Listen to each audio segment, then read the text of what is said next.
I won the Powerball fiction. No, not the one that just recently ballooned to well over $1 billion, rather one from almost 10 years ago.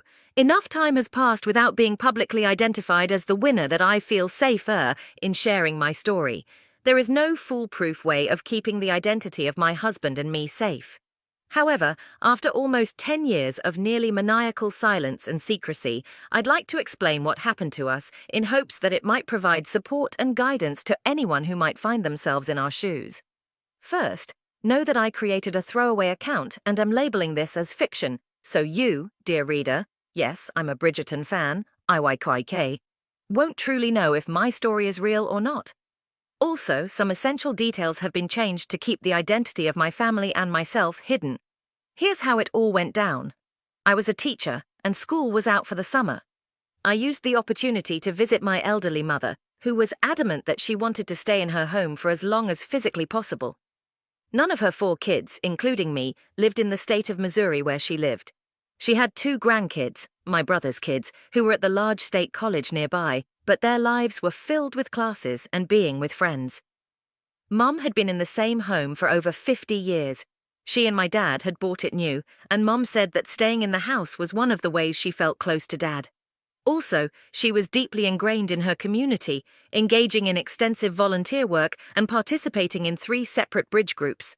She still drove, prided herself on never being in an accident that was her fault, and her cognitive faculties remained sharp and on point. So my siblings and I were all in agreement that for now we'd support her staying put. I had a great visit with Mom. We went shopping, ate out, watched movies in the evening, and even did a water aerobics class together. The 5-day visit went quickly, and I needed to get back home. I didn't mind the long drive as I enjoyed the opportunity to listen to my podcasts, audiobooks, or favorite music. Before I got on the road, I stopped 3 blocks from my mother's house to fill up on gas. At the gas station, after pumping my gas, I went inside and put my water and bag of sunflower seeds on the counter. I noticed the colorful scratch-off game tickets and signs, which indicated that I could purchase a Powerball lottery ticket there. About 4 or 5 times a year, I played the Powerball if the jackpot was extraordinarily high, or if I just found myself buying something at a gas station that sold tickets. About 3 months prior, I read an article about the changes that were being made to the Powerball game. The number of white balls in the hopper increased from 59 to 69, while the number of red balls in the other hopper decreased from 35 to 26. This resulted in much larger jackpots because the odds of winning the jackpot decreased significantly, reducing the chances of a winner in any given drawing and increasing the likelihood of rollovers of the jackpot money to the next drawing. While this wasn't one of the massive record-breaking jackpots, it was a lot, as in 9 figures a lot. I asked for 1 ticket for the Powerball with the Power Play.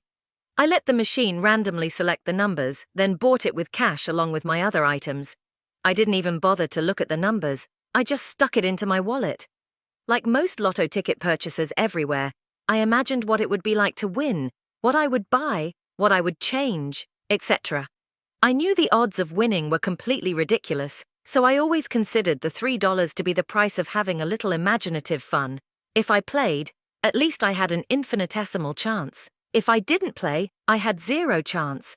When I got home, my husband Paul helped me unload the car. Then we shared stories about what each of us had been up to the last few days. A bit about Paul and me. At that time, we'd been married for almost 30 years. We had taken a lot of heat for getting married so young, but we'd proven all the naysayers wrong and went the distance. I adore Paul, and together we raised 2 children who are now grown and have families of their own. I love them and our grandchildren with all of my heart. Paul and I enjoy each other's company, and we have a marriage based on respect, trust and love. We've had our ups and downs like any couple, but we always worked through them and came out stronger on the other side.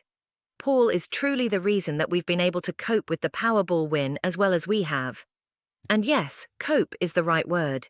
Even positive changes can be stressful, and this was one of the most stressful things we've ever lived through. He's in the medical field and grew up in a blue-collar family. After graduating from high school, he attended a nearby community college for 2 years.